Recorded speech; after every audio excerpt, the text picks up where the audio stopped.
Is Trump going broke? The breakdown starts now.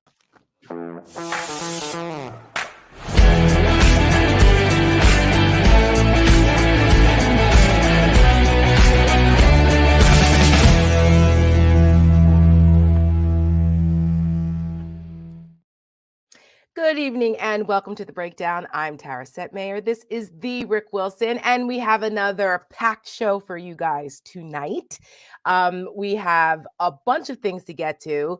I mean, it's just been another one of those weeks, and we've got, since the last time we were all together, the judgment in New York came down. So Trump has $453 million he has to pay to the state of New York for his fraudulent activity there. He's having some problems paying that. We'll talk about that in a little bit.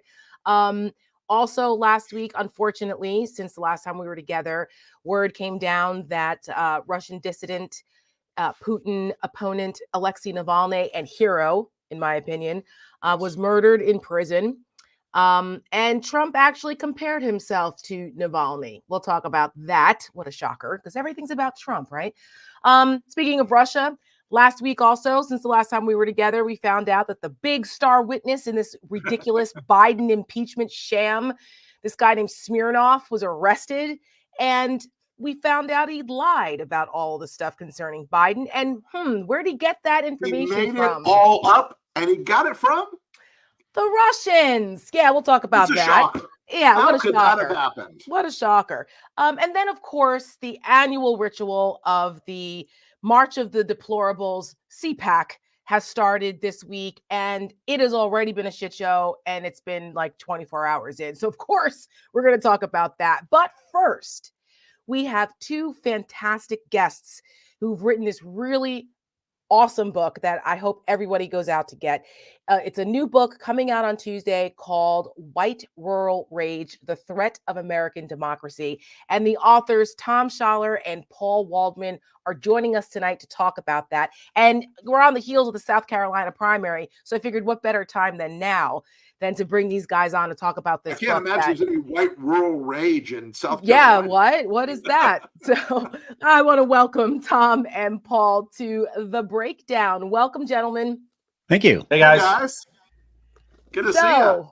I have an advanced copy of your book, and I've been reading the chapters in here, and I've got to tell you that, some of this we kind of already knew, those of us who have been following what's going on with Trump, but the way you guys break it down, I think, is unique and an easy read. It's not just academic, but it also comes from a certain anecdotal point of view, because you guys actually went out there, talked to folks in these rural regions, and some of what you found, I think, is a little alarming. A little alarming. You guys say that rural voters have an outsized power structure here, that despite being in the minority really in the country, but they have a lot of political power, but they're also the least likely to defend the core democratic principles that make America great. Tom, I'll start with you. What are you talking about here? Well, we lay out very clearly the four threats, which we argue are interconnected threats. And we cite more than 36 polls and national data studies that show that rural whites are A, the most xenophobic, racist, anti-gay, anti-immigrant geodemographic group in the country. B, they're the most conspiracist in terms of election denialism, COVID denialism, which cost them their lives in many cases. The COVID death rates during Delta were higher in rural America than anywhere else. And in QAnon subscription. Third, they express the most anti-democratic sentiments in terms of the president should act unilaterally, their support for constitutional sheriffs who should be able to do whatever they want with disregard to state, national courts, state and national legislatures. And then lastly, they are most likely to support or even endorse the use of political violence as a proper means for settling political and policy matters that should be solved by regular discourse within the bounds of the Constitution. And we provide the receipts. In the course of that, Paul, what were some of the most standout anecdotes that you came across when you were interviewing people that led you guys to these conclusions here? Give us a couple examples of some of the things that you heard from these folks. Well, It's interesting. You go out to a lot of different places, and you find that people are generally very nice and accommodating, and will answer your questions, even when they're expressing some rather chilling beliefs. I mean, we talk to people who, would start a conversation and then sort of bleed into talking about ivermectin and George Soros. We talk to people about library controversies in their states, about how they wanted to get pornographic filth out of their libraries, and that was the source, really, in some places, really kind of tearing communities apart. Places where they said that a lot of people told us this before Trump came along, things weren't too political. And then everything got more and more political, more and more angry. And then something like a library controversy would come up and really divide the community. And, in a lot of these places, there are some liberals there. That's something you see in rural areas all over the country. And I should say there are a lot of non-white rural people. They don't make up a majority, but they are there. We have a whole chapter on non-white rural people because they're a population that gets completely ignored by the media, by all kinds of accounts. And so, you find these situations where something will happen and kind of set off this spark, and then all of this anger will come really bubbling up to the surface. And one of the things we noticed also is that this is a real national problem, is that the media have really been hollowed out in much of rural America. Yes. Newspapers have closed. If there's a paper still around, it might be controlled by some big corporation that has just like fired everybody and is just running a couple of wire stories.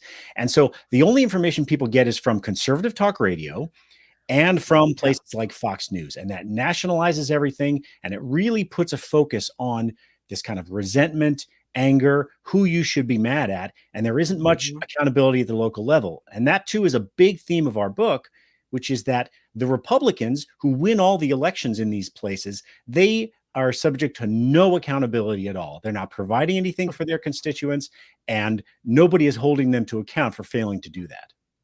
Rick?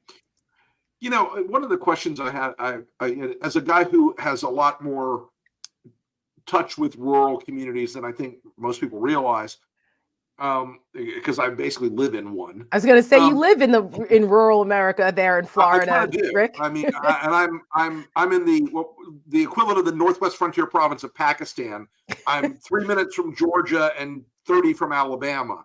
So one of the things that I've observed is, as you said, it's like everything gets nationalized, where you have people now that are, they're driving their pickup truck down rural route 314, and it's don't Fauci me, and stop the Gates Foundation bumper stickers. That entire thing seems, to my mind, to have its origin story in rural talk radio and conservative talk radio. How is it metastasized? Because obviously there is a sort of like online community around that seems to appeal to these voters very particularly. Yeah, I can give you. Go ahead, Paul. I was going to say, Rush Limbaugh really created the template back in the 1990s.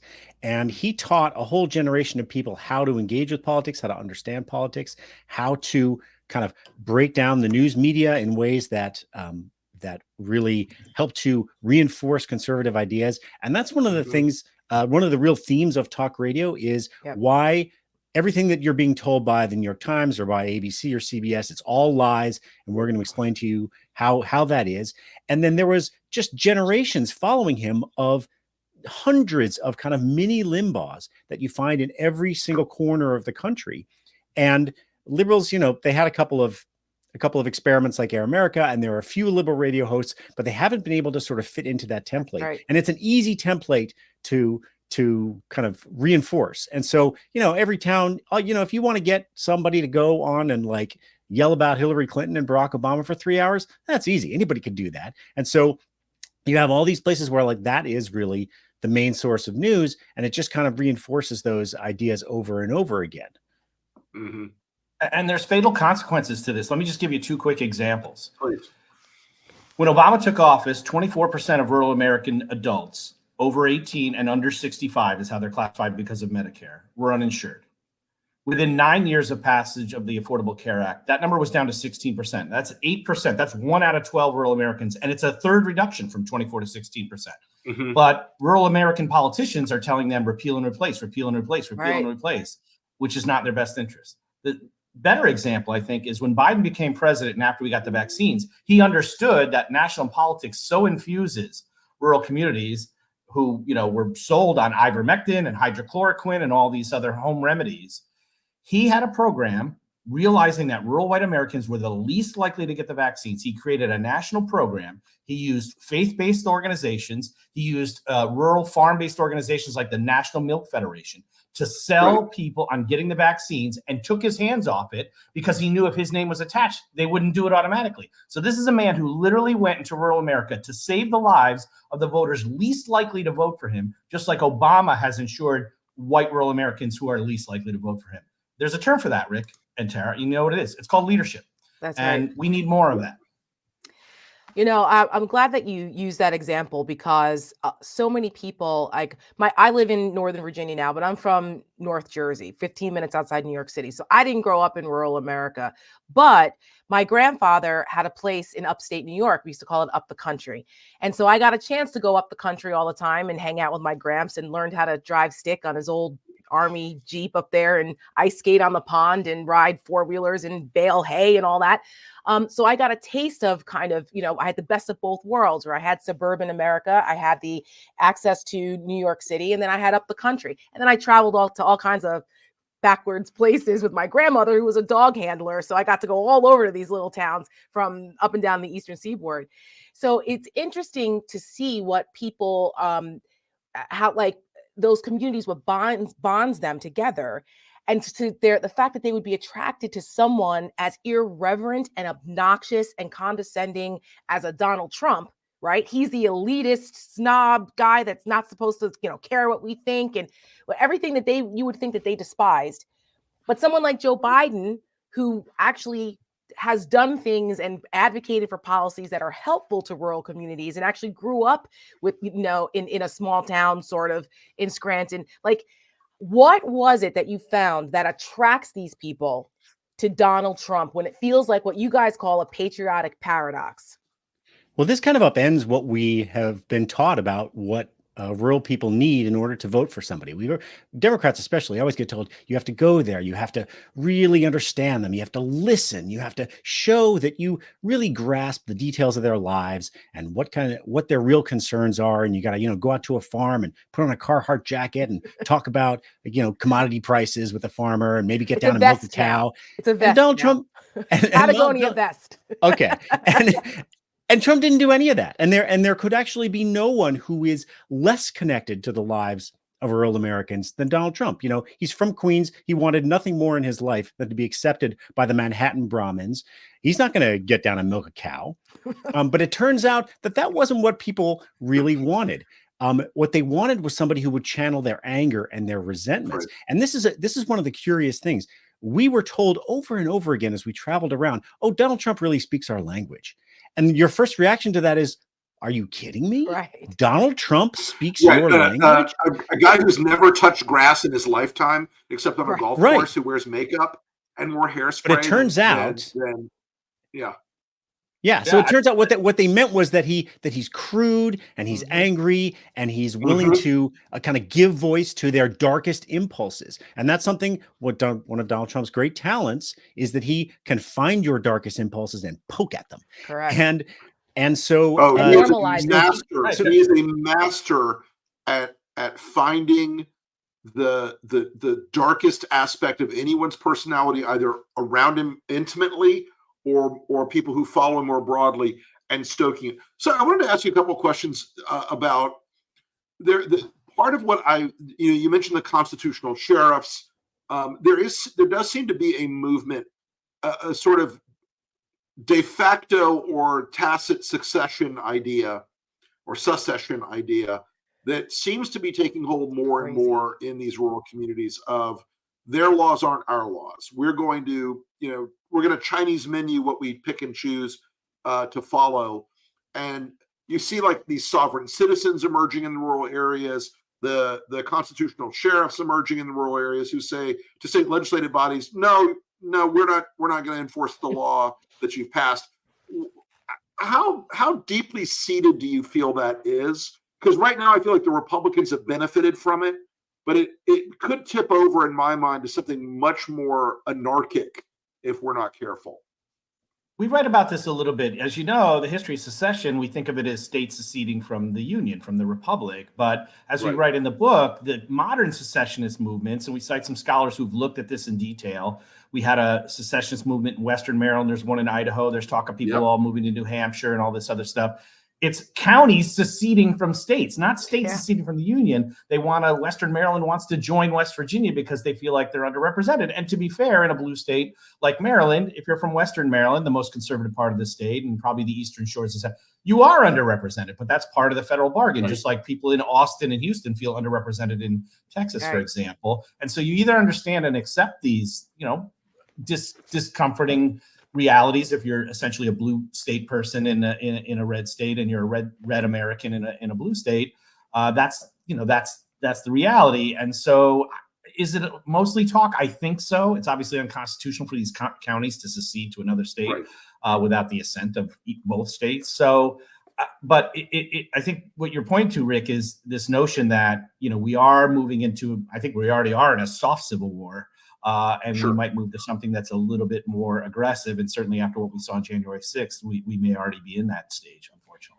Carl Bernstein calls it a cold civil war. And I've kind of co-opted that from him. He said that a few years ago, and I felt that it gave me chills, no pun intended, because I feel like you're right. We are in this cold civil war. And which leads me to your chapter in your book. You guys have a whole chapter in chapter 8. It's called Despair, Distraction, Disillusionment, and Democratic Decline. And obviously for us at the Lincoln Project, the idea of anything that undermines our democratic institutions and the future strength of our democracy, and that being under attack, is something that perks us up all the time, because that's what we're here for, is to protect that, to make sure that Donald Trump and people who are undermining our democratic institutions don't have power anymore. And on page 242 of your book, you guys say something that kind of, I think, was very sobering. You said that the white rural folks, that their resentments feed the idea that they are surrounded by enemies who must be destroyed if they themselves are to survive. They're increasingly drawn to politicians who view democracy not as a treasured value, but as an impediment to get what they want, one that can and should be discarded. And you warn that if these folks don't kind of make a turn and decide, like, that's not the route we want to go, you say, quote, the result could be the most frightening political crisis in the U.S. since the Civil War. Do you see a way out of this? Do you guys see any hope from your research? Well, I can take a shot at that, and Tom can chime in. We don't want it to be so dark. All right, you start, Paul, and I'll finish. I got a couple thoughts. But there's a lot of ways in which politics has been kind of hollowed out in rural America. You see these places where there really isn't much electoral competition. If say the Republicans are going to win every election 70-30, well, Democrats look at that and say, well, we're not going to bother investing resources in there. We're not going to win. And Republicans look at that and say, well, we don't have to do anything in order to win. We don't have to, provide much for those constituents. They're going to keep voting for us. We'll just keep redrawing the lines to give them more and more political leverage. And then we'll just be able to keep exploiting them. And come election time, we'll just be able to feed them some culture war stuff. And that will be enough for us. There's something we cited near the end of the book. We were reporting in Texas. We went to an event with Congressman Chip Roy, who people may know as one of the sort of rabble rousers who's always, mucking up the works in Congress. Yep. But he has a absolutely secure district. We went to this event in a place called Hunt, which is a rural area. It's unincorporated. He rolls in with a bunch of staff. They've all got matching embroidered shirts. He talks to there are probably about 60 or 70 people there, talks to them for a while. Afterward, he gave us a few minutes to ask him some questions. And we said, can you tell us, he has a large sprawling district. It starts in the suburbs near San Antonio, but goes all the way out into these rural areas.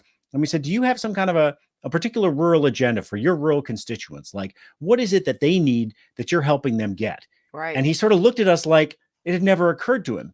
And then he said, what, you mean like appropriations? And we said, well, anything. And he Right. went on to talk about how he doesn't like the farm bill because of food stamps.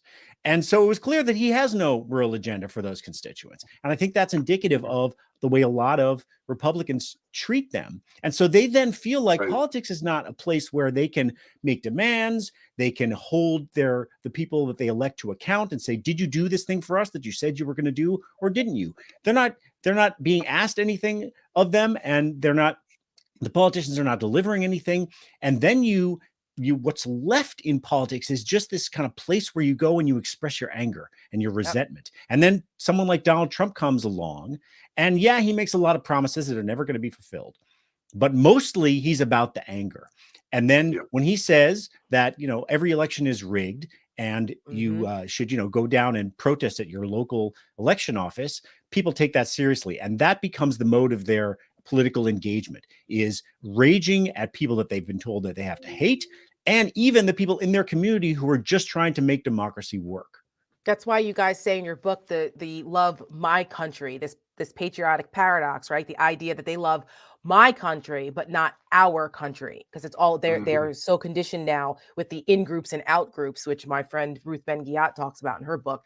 Tom, if you could bring us home. You guys also call it the bitter sauce of how about resentment. if I try to end this on a little bit of an uplifting note? Yes. 24% of rural America is non-white now. And Latino communities and African-American communities, and the most rural population of all, the Native American community, they're growing as a share. So rural America, though slower than urban and suburban America, is diversifying. And in many cases, the arrival of immigrants is changing and saving communities, like the poultry farms in North Alabama, or the meat cutting industry in the Triangle, where the Panhandle of Oklahoma meets Kansas, where that bombing attempt of the Somali community. So people of Asian backgrounds, as well as African Americans and Latinos, are changing the sentiments a little bit, and they're saving economically. They're creating restaurants and economic development. And so if there is an upside here, if there is a silver lining, it's that the forces that have moved rural America to the right in a more reactionary and revanchist politics that they have witnessed in the suburbs and the cities, which have become more pluralistic and inclusive, and therefore scary because of critical race theory and DEI and all this other Great stuff, replacement. are slowly creeping into the most remote parts of America. And hopefully, if you really believe in e pluribus unum, if you really believe and you're an advocate for the Constitution, it shouldn't matter who the adherents are or what they look like or whom they pray to or what they believe in or what the color of their skin is. You should welcome them because they worship the Constitution in some cases more than you do. Well, I think that's a great place to end this conversation with some hope. Thank you, here, gentlemen. because This is a terrific, we want that. terrific conversation. Yes. So Thanks so much for inviting us. Thanks. White Rural Rage, go out there. It comes out on Tuesday. You can pre-order it, I'm assuming. Yes. Yep. I think it's a handbook to understand a lot of what's going on out in those parts of our country. And they're going to play an important role in this election in 2024. So take no constituency for granted. Tom and Paul, thank you guys so much for joining Thank you, gentlemen. Appreciate your Thanks, time. guys. I'll see you guys next week on Smirconish. Okay, great. Cheers. Yeah, All the book right. is it's good, man, because it really the anecdotes that they tell and what they cite, you're just like, I look forward to reading it. Yeah, I'm it's looking really forward to good. reading it. I ordered it while we were talking. Good. Oh, good. I hope others ordered it while we were talking too. I'm gonna have them on the Smirconish program next Thursday. I'm Nice, guest hosting nice. again, so I think his audience will appreciate their insights as well. So now on to our news of the week. Can we please talk about Trump being broke and the fact that Letitia James, He's so the New York broke, AG, Sarah. is talking about possibly seizing Trump's assets if he doesn't pay? What are we talking about? I would hope that by now folks know. Go ahead. Nothing makes me happier than this thought. And Letitia James is going to seize Trump's buildings, not at the imaginary Trump value that he thinks they are, Right. but at their actual value.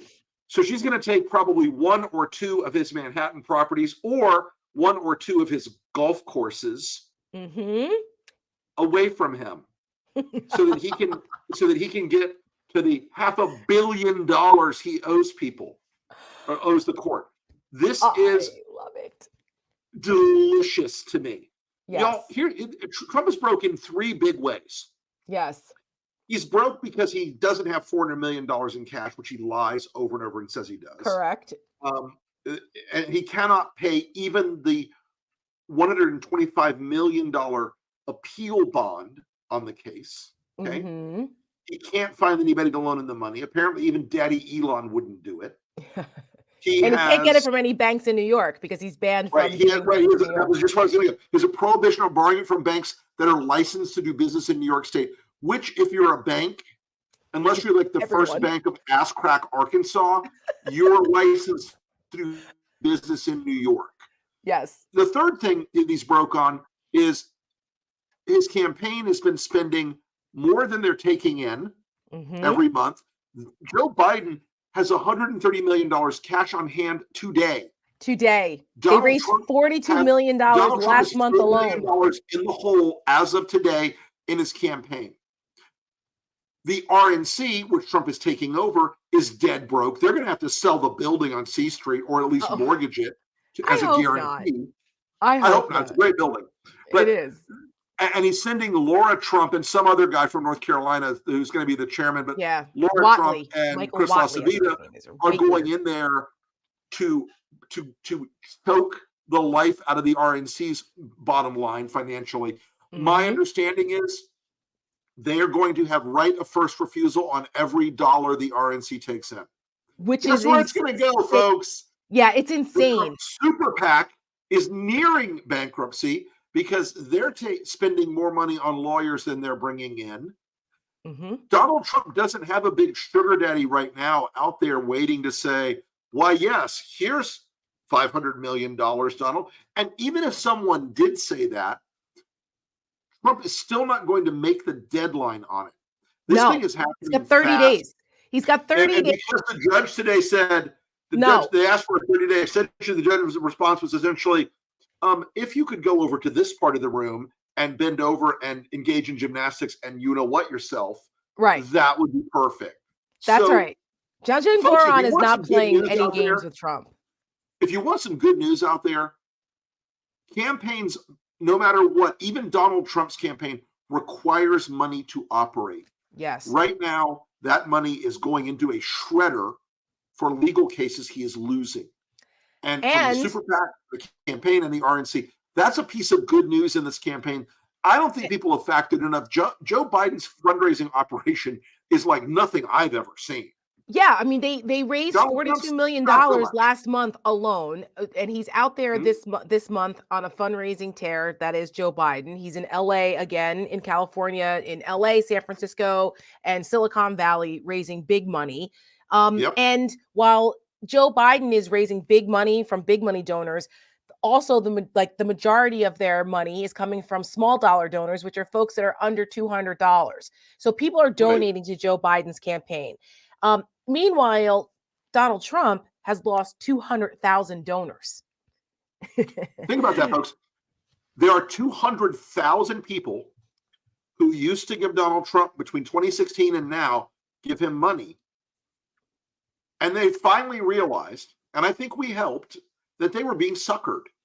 Yes. They were being played. They were funding Donald Trump's legal defenses and his lifestyle. And we got a lot of shit from the fact checkers because we said that in an ad called Sucker. Which we have right now. We do indeed. Dear MAGA, we have some bad news. No, not that he lost. Not that your little coup attempt failed and its planners and the attackers are going to jail. No, the really bad news is why Trump told you he lost. Why he set it up way before the 2020 election. It wasn't voter fraud, but it was fraud. Trump told you the election was stolen to rip you off, to sucker you, to take your hard-earned money and shovel it into his pockets. He spent it on himself, not to take back the White House. It was the biggest scam in political history. Every dollar you sent him paid to keep his shaky business empire and lavish lifestyle going. It was a sucker's game all along. And you know who the sucker is? It's you. Yes, voiced over by our own Michelle Kinney, who executive the great produces Michelle the show. Kinney. It still applies. It still applies because these people are being suckered left and right. And Yep. that was what, a year and a half ago, and here we are Something 2 like years that. ago Yeah. almost, right? And it still applies now. Not only that, he's out here trying to hawk sneakers. Okay, he was at this thing called SneakerCon over the weekend, which is a thing. There are a lot of sneakerheads out there. It's like a booming I industry. get it. But all of a sudden, we're like, wait, what? He shows up with these golden, gaudy, tacky sneakers that are selling for $400 a pop. They auctioned a pair off. Somebody won them a signed pair for $9,000. It sounded like he got booed at some parts, but other parts, it looked like there were lots of people who were there that Listen, were Trump supporters. I don't know. But the whole Here's the thing thing: is, these shoes look like something. it's a grift.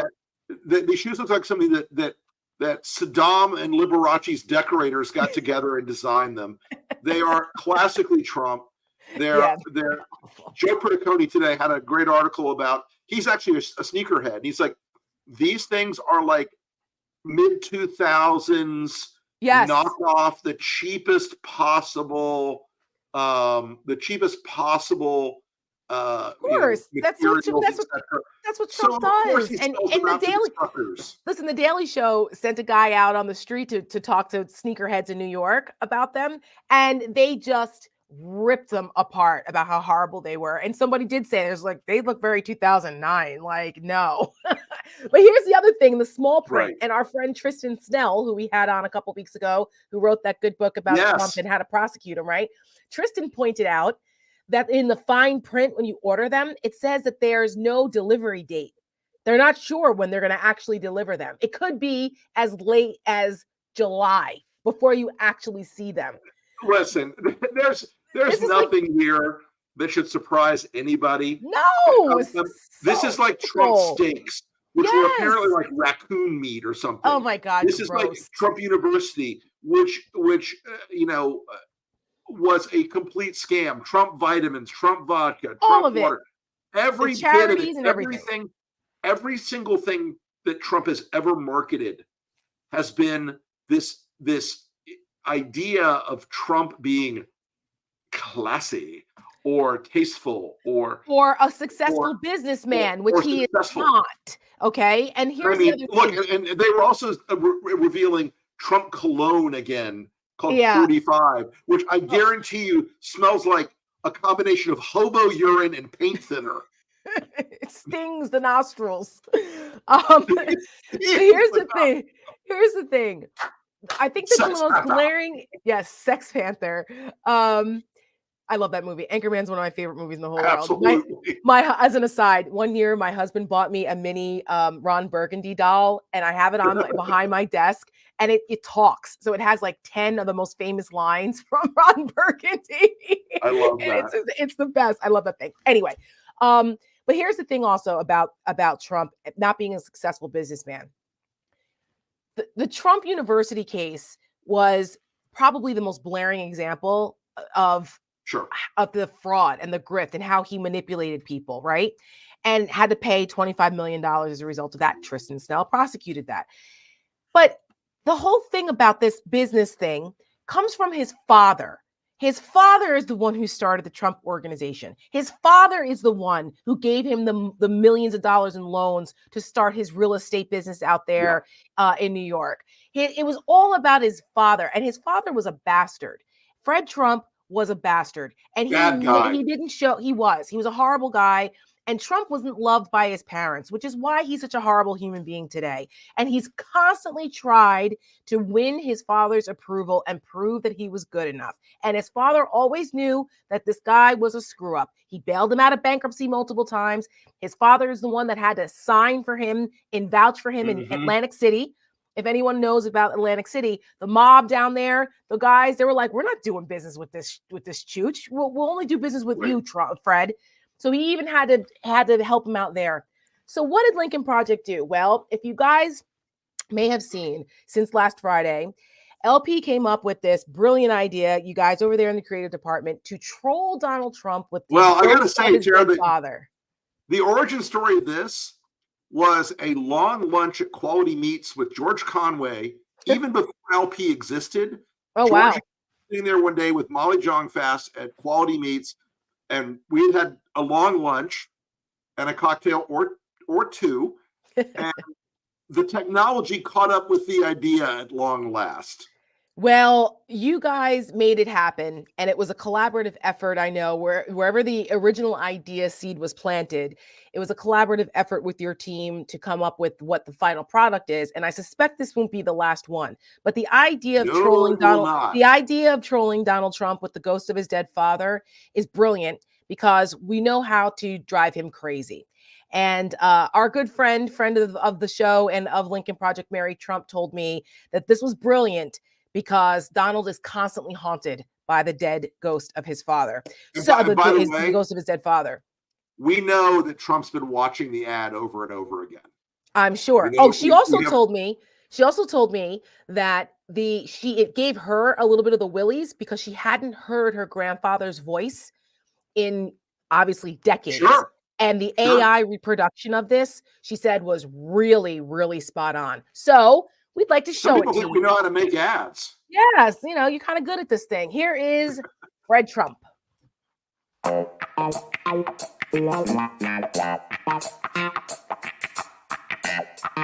Donnie, I always knew you'd blow it. You were always a fool, a joke, low rent. I bailed you out so many times. Your deals were all garbage. You couldn't even make money off a casino, you fuck up. I'm ashamed you have my name. Everyone knows why the women leave you. You're boring, broke. And I told you not to get fat. You pay porn stars and you're weak down there. Your kids hate you, especially the girl. How did a son of mine turn out so damn dumb?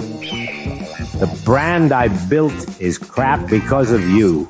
You're trash. You'll be lucky to stay out of jail. I may have lost my mind, but I never lost my business. I've been dead 30 years, and I'm still ashamed of you. This ad was generated in whole or substantially by artificial intelligence. The Lincoln Project paid for and is responsible for the content of this advertising. Oh, it's so good. It's so good. And as of right now, that ad is being geofenced around CPAC, which is happening right now outside of Washington at National Harbor in Maryland, to drive them even more crazy while they're gathering over there. So pops up on their phones. When we say geofencing, we mean digitally. So when you get on your phone and your ads pop up, Right. that ad's going to pop up along with our immigration ad against Trump as well. I think we should talk a little about CPAC, yeah? Or as Matt Schlapp calls it, hunting season. Oh, God. Gross. Matt Schlapp, who is under investigation for same-sex harassment of a staffer. Why, yes. Yeah. No, not just How one. this guy is not still... just one. Oh, yeah, that's right. That's right. Multiple. That's correct. How this guy is still running CPAC is beyond me. But then again, that's why they're being subpoenaed, because there's allegedly he was destroying documents and things, because there's also some Correct. financial impropriety alleged on behalf of the Schlapps and CPAC. What a shocker. But many of you know that CPAC, which has been around for decades and used to be the quintessential conservative gathering. Ronald Reagan gave one of his most famous speeches there years ago. I used to look forward to going to it every year back when I was a young, bright-eyed conservative and actually thought that these folks believed in things and the principles 100%. of it. It always had a little kookiness to it, but for the most part, it was a well-respected event. It has turned into an absolute shit show of lunacy since the Schlapps took over and Donald Trump came in.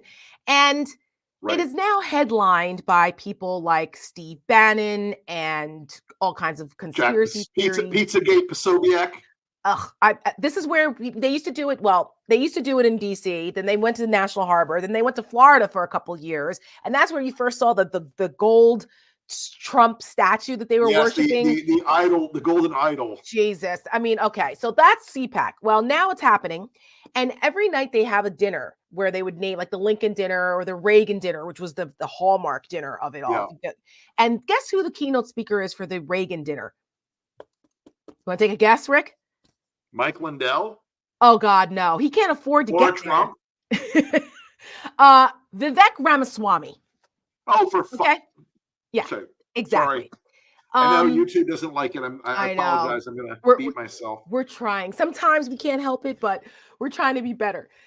Yeah, Vivek Ramaswamy is the keynote for the Ugh. Reagan dinner, which I mean, if Ronald Reagan doesn't jump out of his grave and backslap them all, I don't know what will inspire him to do that other than, I mean, it's so embarrassing. But not only that, this is dangerous because the stuff that they're peddling at this, it really is, it reveals what their plans are, okay? What they're Sure. talking about at all. And you can watch this craziness on YouTube. They stream it. Steve Bannon kicked this thing off with a raucous reception. He's doing his War Room podcast live from this, which he does like 4 hours a day, every Right. day, pumping this shit into people's How- brains, let like me what ask you this, Tom though, and Tara. Paul were talking about. This is what people drugs listen is that to. man on to do that 4 I don't hours know. a day? I don't know. I do a half-hour podcast twice a week, and it's exhausting. Right. We do this show once a week and it's exhausting. Right. You know what I mean? Like just because of the intensity of what we're talking about all the time. Sure. But this is the fuel, right? Like evil is fueled by that type of And energy. There's some really dark stuff coming out of this year's CPAC. Yes. And here's an example. This is just a clip of what Steve Bannon was talking about on the kickoff of CPAC. I think this was today. MAGA will govern for 50 years. President Trump will be the single most important president since Abraham Lincoln. So let's make it happen. Really? 50 You years, know, huh? Ruling for 50 years, it sounded a little different in the original German when it was a 1,000-year Reich.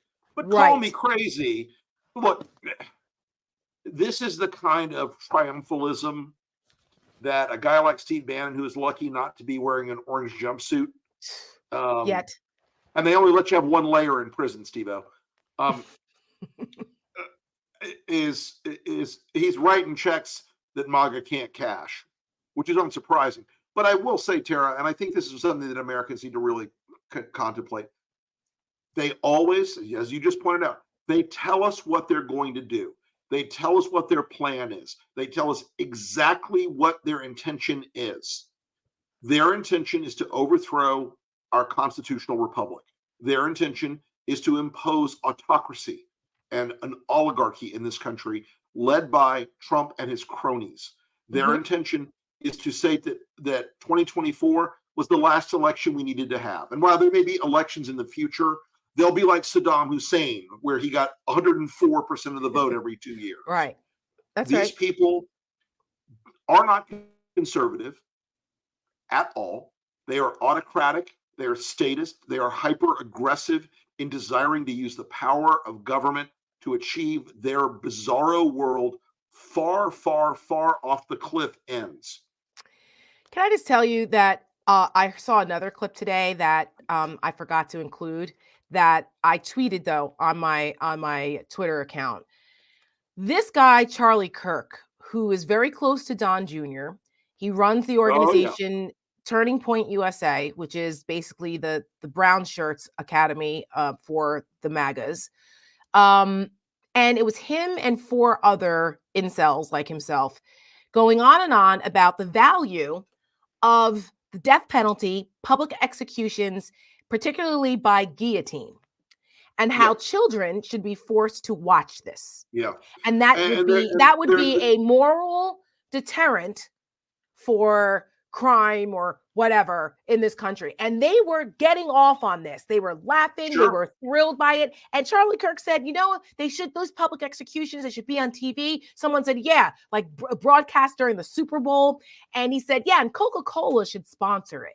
That's how it should be. Jump right on that there, Charlie. These people, but let me just finish this. Yeah, these people believe this. They think that if Donald Trump is president again, that they will have the opportunity to live out their sick fantasies of this autocratic dictatorship. And they are the ones that are going to be in control. I just don't know that our Democratic friends and these soft Republicans who keep looking for an excuse to still stay Republican, I don't think they fully understand that this is what the Republican Party is embracing now. They're not condemning this. They ignore it all. Well, no, they're It's not. just trolling. Yeah, they're just, whatever. It's just like they're not condemning what happened in Russia with Navalny Right. and what Putin is Right. doing. They're not. They're making excuses. You've got Tommy Tuberville out here saying that, well, the Ukrainians, they're going to lose anyway, so we don't need to fund them anymore. And Tucker Carlson running around trying to convince America that Russians live a better life than we do here. I mean, it is outrageous. It's all tied in together, Rick. And all of it is undemocratic. This is not an America that I think anybody wants to live in. Let me address this first off about Charlie Kirk and calling for public executions and guillotinings of Trump's political opponents. Charlie, you have a much better chance, a much, much, much better chance of ending up in prison or being eaten by wild hogs than this happening. And I would pay money to see either of those things occur. But the idea that this autocratic movement has people now who are so eager to go out and say the words that they want to kill their political opponents, because there's a concept that you've all heard of called the Overton window. And the Overton window is this idea that rhetoric alone can start to reshape political reality. And you say something so outrageous and crazy, and everyone goes, no, that could never happen. Right. And then one or two people will say, well, it may not ever happen, but it wouldn't be horrible if something like that happened. And by the time it gets laundered up to like the National Review level, they'll say, well, while we object to public guillotinings, many people do deserve it. Right. And they were trying to use the excuse that it was for pedophiles. Yeah, right. Yeah, guess what? They call everyone who doesn't like Donald Trump a pedophile. That's right. They call every human being who opposes Trump a pedophile. And the reality here is very simple.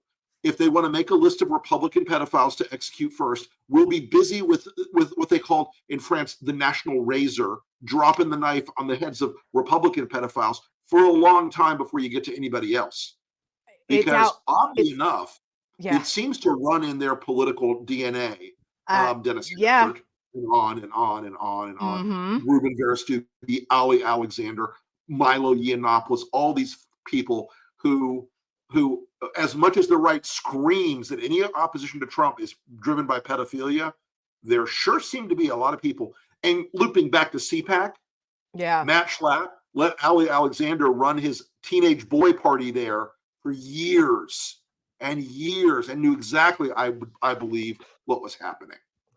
Yeah, it's a mess. It's a mess. But people need to pay attention. We've got to pay attention. We cannot just write this off as just the fringe, because it's not. They've been mainstreamed, and just about every mainstream Republican that has embraced MAGA goes to CPAC. Yeah. And Trump will be there, of course, that's where he hugged the flag a couple of years ago. It's freaking disgusting. Yeah, and then there's a whole lot of like pro-Putin talk over there, which to me is also just despicable, considering a lot of things that have happened in the last week, including the Navalny murder, which I think is important for folks to understand why that matters. Because Donald Trump, Alexei Navalny was an absolute hero. He was trying to be the leader of the Russian opposition party to Putin. And they tried to poison him a couple of years ago. He went to Germany and recovered, and then decided to go back to Russia to try to lead this movement. And they immediately imprisoned him, and which was kind of a death sentence. We all knew that he would probably never see the light of day again. And unfortunately, he met his demise last Friday. They tried to say he fell. Yeah, okay. We all know what happened. Putin had him murdered because he doesn't want any opposition. Please. And Donald Trump actually tried to compare his legal troubles with the heroism and bravery and courage of Navalny. Listen to this. I just can't with this guy. It's an obscenity, but yes. People around the world are expressing outrage over the death of Alexei Navalny, of course, in a horrific Russian prison. You posted on Truth Social about it. You said that his death made you more aware of the political circumstances here at home. It's happening here. Specifically your rivals. Now, in this New York civil fraud case, this Judge Arthur Engoron ruled against you for almost $500 million plus interest that runs every day. When I first read this, like $87,000 a day. How will you put up that kind of money? Because you have a bond to put up. Even if you appeal, you got to put up escrow money. That's it's a lot of dough. It is a form of Navalny. It is a form of communism or fascism. The guy's a nut job. I've known this for a long time, and I've said it openly. Tara, if I could say something here, please. The very idea that Donald Trump, in any way, affirmatively or negatively, compares himself to Alexei Navalny is an obscenity. Donald Trump has never been imprisoned illegally in a Siberian above the Arctic Circle gulag. He has never been poisoned with Novichok. He has never been framed. Every single criminal act of Donald Trump's long life, he's gotten away with 95% of them. This is a moment where he's being held accountable for the things he's done, and he doesn't like it. So he compares himself to a person who was murdered by an autocratic regime.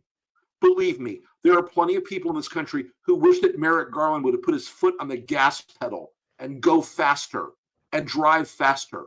There are plenty of people in this country who are so frustrated by Trump's seeming Teflon and the protection he's been offered for so many years from his BS and his ability to game the legal system for so many years. The fact that he's comparing himself to someone who died in the cause of freedom, a man who is so low, is such a low traveler, such a despicable wretch as Donald Trump, dares to compare himself to Alexei Navalny. Listen, Donald, I can't wait. Someday, those gates of hell are going to be awful hot when you walk through them. Amen, my friend. I could not have said it better myself. Listen, it encompasses the fight here and who Donald Trump is, and the fact that so many people actually believe the bullshit that he just said on that during that town hall. They think that there's some type of comparison, and there isn't. And it's up to us to make sure that we point out those differences, that we explain why America is supposed to be the shining city on a hill that supports unequivocally freedom fighters like Navalny and others around the world, and why it's so important we continue our support for Ukraine and hold these Republicans accountable for their refusal to allow us to do that, because this is much bigger than any of it. It's about freedom and democracy around the world, period, full stop. So either you're on the right side of it or you're not. And we choose to be on the right side of it. So with that being said, we will see you guys next week, next Thursday, same time, same channel. And do you have anything you want to talk about? I do have one thing to pitch to the audience. If you were in New York on March 6th, join me and Molly Jong-Fast at City Winery. You can Google it, City Winery in New York. Molly Jong-Fast and I are doing our very first live show together. That's going to be a good time. I wish I was up there. It should be a good time. Folks, I work blue, just so you know. Oh my gosh. Well, on that note, make sure you get some tickets. If you're in the New York area, go check out Molly and Rick, and we'll be back next week. And we leave you with Last Week in the Republican Party. See you next week.